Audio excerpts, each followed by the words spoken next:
Selamat pagi, selamat siang, dan selamat malam semuanya. Salam satu atap, satu hukum. Halo teman-teman semua, gimana nih kabar kalian?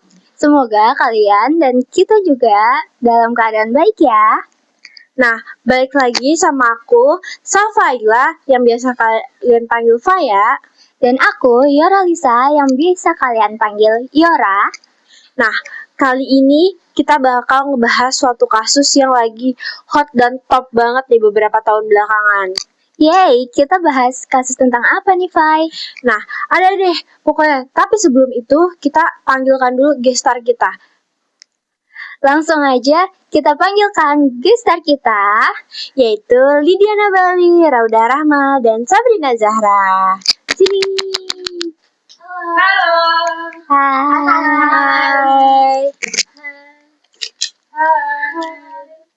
Hai. Nah, ini dia gestar kita nih guys, para ciwi-ciwi cantik. Boleh dong kenalin dulu kalian satu-satu. Dari mana dulu nih? Udah aja.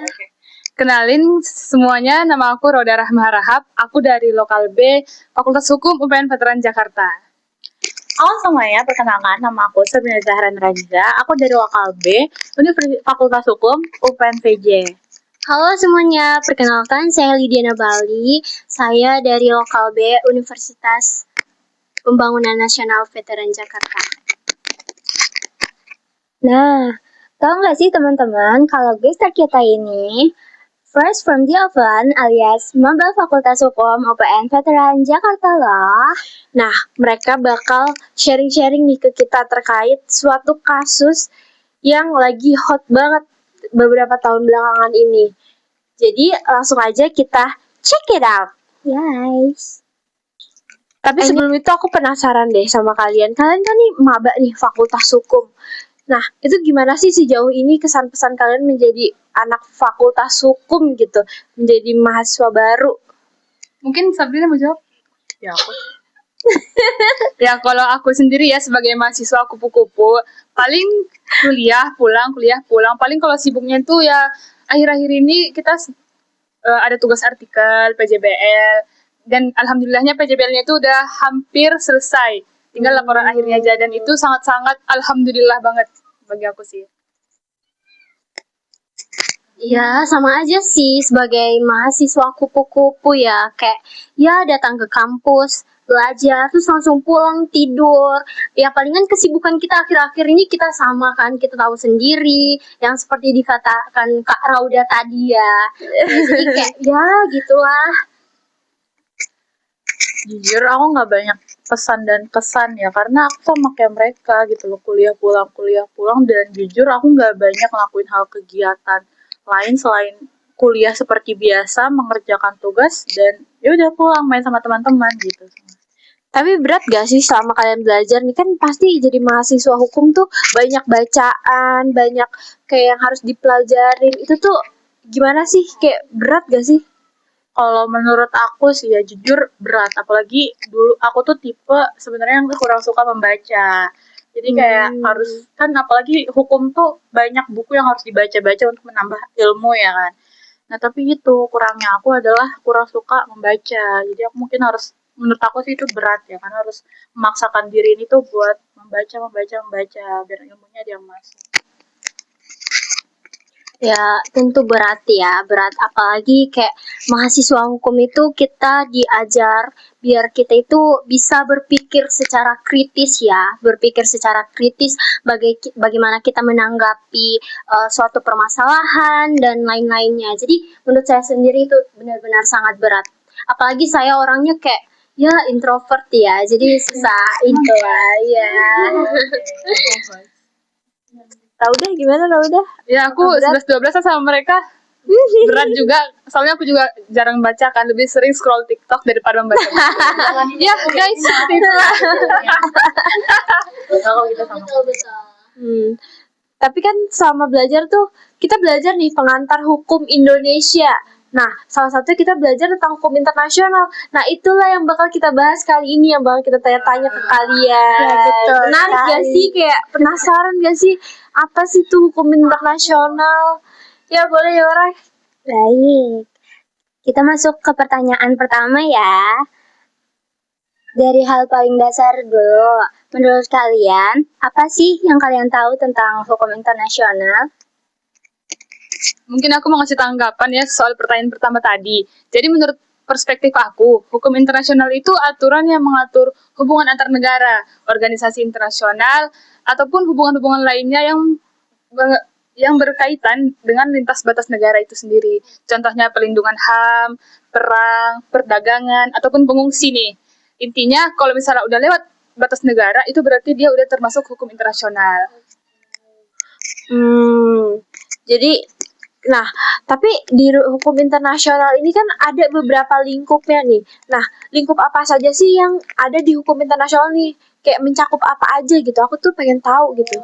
Ya, cukup banyak ya, tapi yang paling umumnya itu yang pertama itu ada hubungan antar negara itu sendiri, seperti perjanjian, diplomasi. Kemudian ada hukum humaniter yang mengatur tentang perang gitu. Kemudian ada perlindungan hak asasi manusia internasional, dan yang lainnya itu ada hukum laut, lingkungan, perdagangan internasional, dan status pengungsi gitu.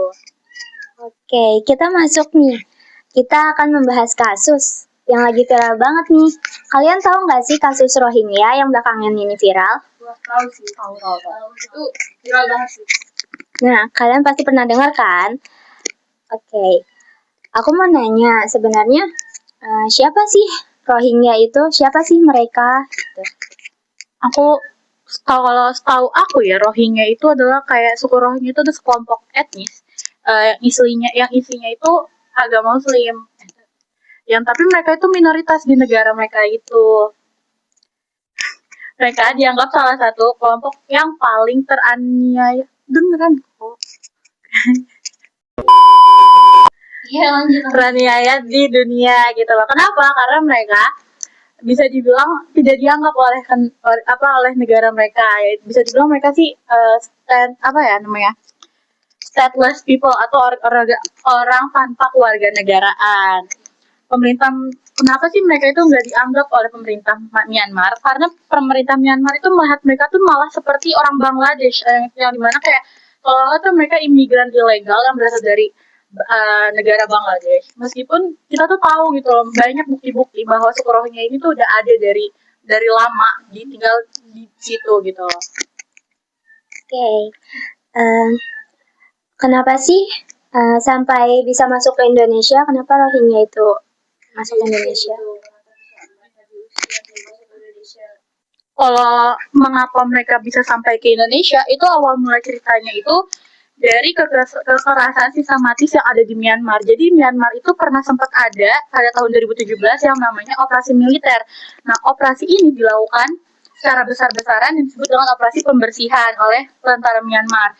Yang dimana dengan adanya operasi ini, mereka tuh menewaskan sekitar ratusan ribu orang Rohingya.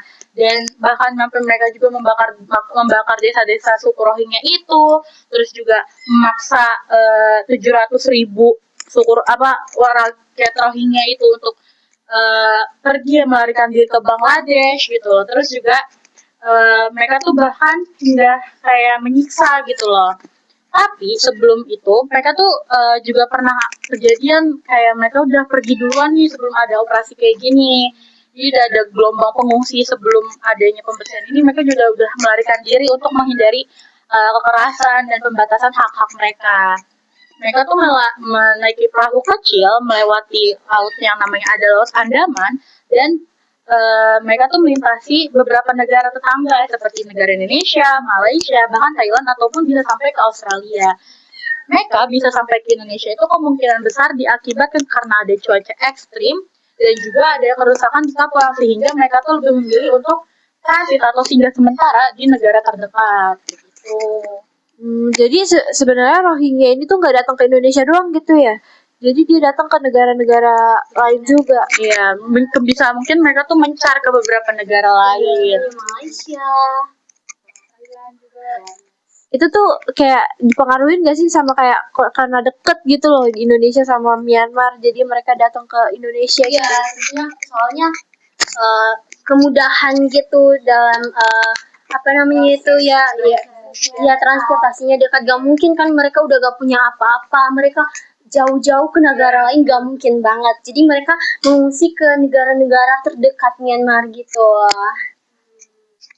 Nah, mereka kan nih datang nih ke Indonesia.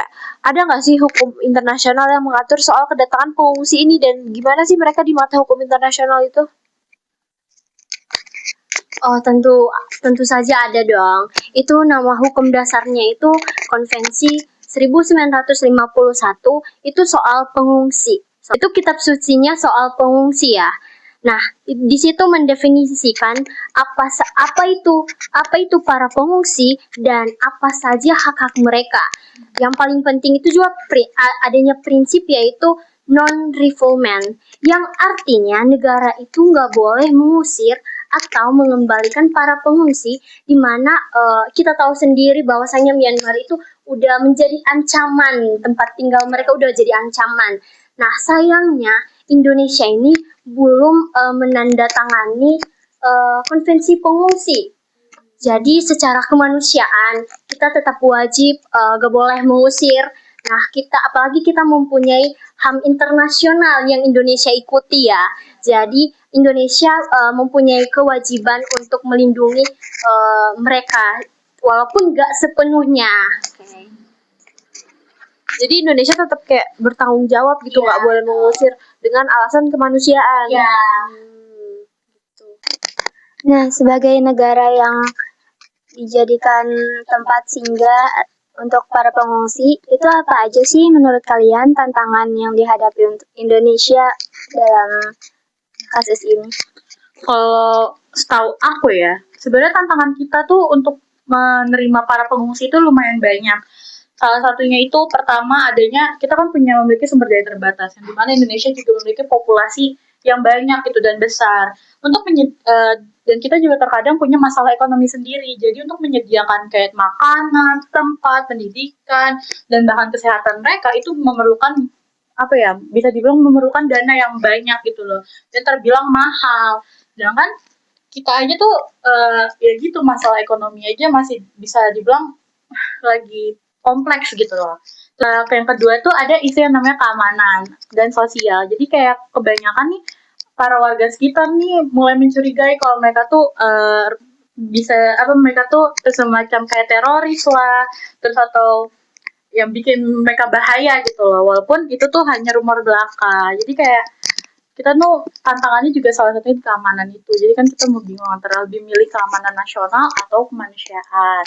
Terus juga ada lagi yang namanya diplomatik. Jadi kayak tantangan hukum dan diplomatik, kita tuh nggak bisa sembarangan untuk mengusir mereka walaupun mereka melakukan hal-hal yang kayak membahayakan kita, yang tadi dibahas oleh Lydia gitu loh. Jadi ya seperti itu tahu aku ya. Itu kan ya kita jadi lebih tahu nih tantangannya. Nah, tapi di sisi lain tuh aku tuh juga pengen tahu gimana sih sebenarnya reaksi penduduk Aceh gitu pas Rohingya tuh datang. Kayak apakah mereka menolak, apakah mereka senang, atau adakah reaksi lain gitu? Reaksi awalnya para Aceh ini, mereka sangat heroik dan luar biasa ya. Kita tahu sendiri bahwasannya Aceh ini mereka mempunyai nilai kemanusiaan yang tinggi, tradisi laut yang kuat. Jadi pas perahu Rohingya ini datang, mereka itu sigap menolong, bahkan mereka menyediakan makanan, minuman, dan tempat. Namun semakin hari semakin bertambahlah para pengungsi, para Rohingya. Jadi karena mereka semakin banyak, jadi penanganan mereka itu semakin lambat. Mereka bertahun-tahun di tempat transit, dan sehingga masyarakat lokal itu merasa bantuan dari organisasi internasional dan pemerintah Indonesia sendiri itu kurang memadai. Apalagi itu terbebani dalam secara sosial dan ekonomi kita sendiri. Jadi karena hal tersebut, makanya muncul reaksi keras seperti ingin mengusir para Rohingya gitu. Ya, apalagi setahu aku tuh ya, Aceh beberapa hari ini bahkan itu tuh mereka tuh lagi ada bencana gitu, di mana listriknya tuh mati. Dan banyak kayak banjir, terus habis itu listrik mati nggak bisa dihubungin. Itu pengungsi Rohingya tuh kayak di sana malah semakin menjadi beban gak sih kayak malah jadi kayak ya makin memberatkan para warga Aceh, warga lokal sendiri, padahal mereka juga lagi kesusahan gitu. Oke, kita lanjut ya ke pertanyaan yang terakhir nih.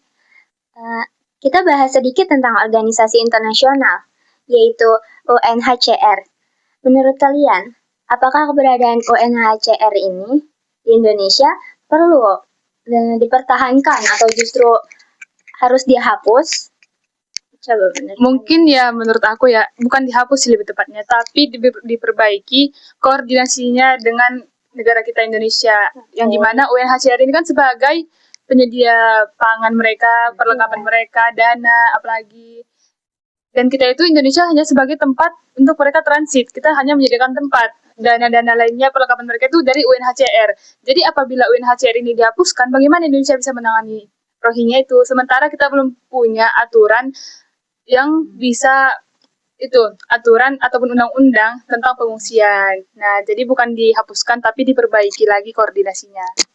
Ya, jadi kita juga harus memfokuskan ke kolaborasi antara UNHCR dengan pemerintah Indonesia agar misalkan kejadian-kejadian seperti para pelaku pengungsi ini untuk melebihi batas dari mereka itu biar ada batasan gitu antara perilaku para pengungsi ini dengan yang ada di wilayah yang mereka singgah. Jadi harus ada kolaborasi antara pemerintah dengan UNHCR ini. Ya, betul sekali ya. Apalagi kan pro kontranya itu memang kencang ya. Banyak yang komplain karena prosesnya itu lama dan kurang koordinasi dengan pemerintah lokal dan masyarakat. Jadi itu tetap penting, namun itu kita harus memperkuat peran dan pengawasan pemerintah Indonesia terhadap kerjasama itu tentang organisasi UNHCR tersebut. Jadi pada intinya UNHCR tuh bukan dihapuskan ya, tapi lebih diperbaiki sistemnya biar nggak merugikan warga Aceh juga gitu. Tapi aku juga penasaran nih, kan Indonesia tuh kayak sebagai negara transit gitu bagi para warga Rohingya, itu tuh biaya untuk menghidupi para pengungsi Rohingya tuh dari mana sih? Kayak apakah dari Indonesia sendiri ataukah dari sebuah organisasi gitu? Jadi kalau yang kita tahu ya, untuk dana ini tuh untuk kebanyakan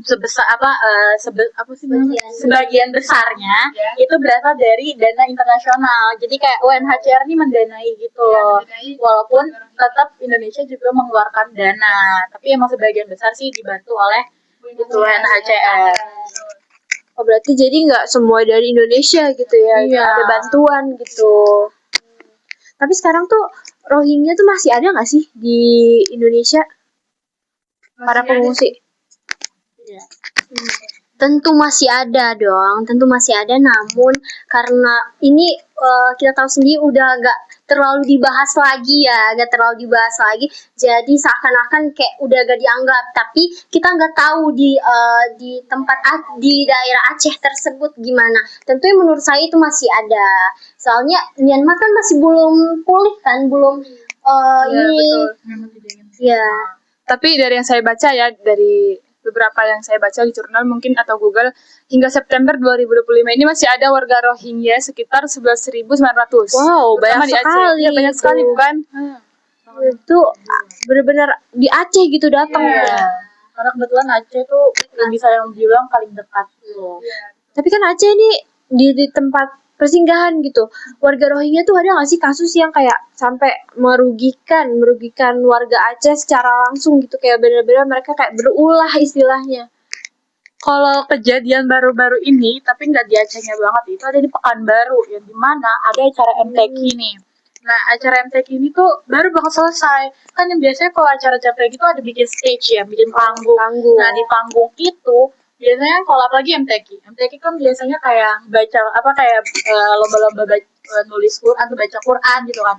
Yang dimana pasti pakai panggungnya tuh dihiasi dengan ornamen-ornamen seperti masjid segala macam. Dan itu memerlukan bahan-bahan seperti triplek, kayu. Nah, baru saat acara itu selesai, para warga Rohingya nih, kalau yang dari kasus aku baca, warga Rohingya ini langsung mencoba kita mempreteli gitu loh, itu bahasanya, mempreteli kayak triplek itu, kayu-kayu itu untuk dibawa ke pemukiman liar mereka. Jadi iya, mengambil paksa, padahal acara itu baru banget selesai.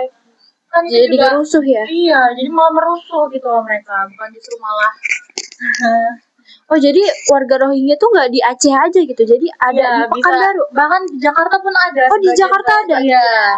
Oh, sebagian ada. Seperti ngerantau gitu ya. Iya, cuman mereka kebanyakan kalau untuk di Jakarta sih mereka bisa dibilang sebagai kebanyakan mereka tuh ngelakunya kayak tidur di pinggir jalan, bang jadi apa kayak nama sih pengemis gitu. Iya, soalnya dari aku baca tuh warga Rohingya tuh kayak gak dapet izin untuk bekerja sebagai warga negara Indonesia di Iya. Indonesia. Jadi Karena tidak memenuhi persyaratan. iya, karena mereka kan ilegal ya hitungannya. Iya. Jadi nggak bisa buat kerja di Indonesia. Jadi mereka mau nggak mau jadi harus mengemis, mengamen gitu-gitu ya. Iya. Jadi tuh beberapa yang aku tahu juga ya, maaf ya. Mereka tuh sempat disediakan di negara apa gitu ya, aku lupa. Mereka tuh disediakan namanya kayak bangunan kayak semacam mirip rusun gitu loh di daerah di negara itu. Namun entah mengapa mereka tuh menolak dan malah memilih untuk tuh sebagai imigran ilegal ke beberapa negara lainnya. Padahal mereka di situ sudah dibuatkan oleh UNHCR dan pemerintah di sana itu tempat untuk mereka singgah. Tapi aku juga masih nggak paham kenapa, karena aku belum mempelajari sejarah mendalam. Tapi mungkin itu ada kaitannya kali ya dengan kayak kurangnya pendidikan mungkin ya. Iya. Mereka kan tidak mendapatkan pendidikan yang layak dari negara asalnya, dan di negara ini mungkin dikasih pendidikan cuman ya mungkin basic-basic dan seadanya aja gitu. Karena kan selama beberapa tahun, udah lama ya mereka mendapatkan penganiayaan ini. Jadi mungkin mereka kayak kurang berpendidikan gitu jadinya. Di negara asalnya tuh mereka juga dianiaya gitu Iya, ya. dianiaya. Jadi mereka kayak, wah minta tolong ke siapa nih gitu. Pas udah dapat pertolongan mereka malah ngelunjak. Iya. Bisa dibilang sih mereka mereka nggak tahu terima kasih juga. Bahkan kita nih pemerintah Indonesia tuh udah sempat memberikan kan namanya makanan ya gitu-gitu. Cuman mereka dengan santai yang ngomong bahwa makanan itu seperti kurang enak lah. Jadi kayak kita kebanyakan tidak dihargai oleh usaha-usaha baik kita tuh nggak dihargai sama mereka. Ya ampun, udah dikasih malah mau yang lain, dikasih hati minta jantung gitu. Cuman karena porsi makan kita dikasih porsi makan mereka dikasihnya dikit atau kayak gitu ya, kan namanya juga efisiensi juga ya mungkin ya agak ya biar dapat semuanya, paling kan mereka nggak sedikit, mereka tuh nyampe ribuan orang. Kan Indonesia cuma membantu doang. Iya, dan untuk ini memelihara para pengungsi. Iya, tapi kan nggak bisa dibilang nggak wajib kan, karena kita kan menandatangani konvensi itu. Masih syukur karena kita sebagai sesama manusia menolong. Cuman ya sayangnya naasnya mereka tidak menghargai. Nah itu Mbak, tolong Mbak Mika dideketin Mbak ke Oh, mulut ya maaf Mbak. ya, biasa di tangan ini. Jalan-jalan Iya, ini kan biar kedengeran semuanya. Gitu. Nah, kalau ini kedengeran, kalau suara saya kan besar ya. Padahal tapi ini enggak sih, kita kan seperti yang kita tahu, kita tuh cuman sebagai negara transit gitu. Tapi mereka sampai sekarang tuh nggak pergi-pergi. Itu tuh aku tuh masih penasaran sebenarnya kenapa gitu mereka nggak pergi. Kayaknya mereka nyaman di Indonesia. bukan nyaman juga ya. Kita tahu sendiri mereka nggak punya tempat, apalagi kita tahu bahwasanya Malaysia, Thailand itu mulai menolak adanya para pengungsi, datangnya para pengungsi, karena mereka itu semakin banyak ya teman-teman, semakin banyak dan ya menyusahkan negara orang gitu, menyusahkan negara orang. Kita bukannya maksud untuk merendahkan mereka ya, cuman bagaimana tindak mereka itu kepada kita juga gitu loh. Dan Indonesia juga gak punya keuntungan atas kedatangan para Rohingya. Kecuali mereka bersikap baik dan memberi keuntungan, kita juga nggak akan kayak gini gitu. Maksudnya ya nanti perilaku mereka juga seperti itu. Iya, pokoknya gimana kita diperlakukan, itulah kita yang melakukan mereka gitu ya. Intinya saling timbal balik harusnya, tapi ini malah berat sebelah gitu. Aku izin ngambil minum ya, mohon maaf. Jujur aus sih. Jadi mungkin itu aja kali ya yang kita sharing-sharing kali ini. Seru banget sumpah, kayak benar-benar aku jadi tahu dari kalian kayak gimana sih Rohingya di Indonesia, apa hukum internasional yang mengaturnya, itu aku baru tahu loh, benar-benar baru tahu sekarang gitu. Terima kasih banyak ya. Insightful baru. Oh iya betul, pasti. Terima kasih banyak untuk Lidiana, Rauda, dan Sabrina. Podcast kita kali ini seru banget. Pokoknya terima kasih banyak untuk kalian yang dengerin juga sampai akhir. Terima kasih untuk Bu Diani yang sudah mendengarkan sampai akhir. Terima kasih Ibu. Jadi itu saja kali ya podcast kita hari ini. Dan terima kasih semuanya. Untuk itu, wassalamualaikum warahmatullahi wabarakatuh. Terima kasih. Terima kasih.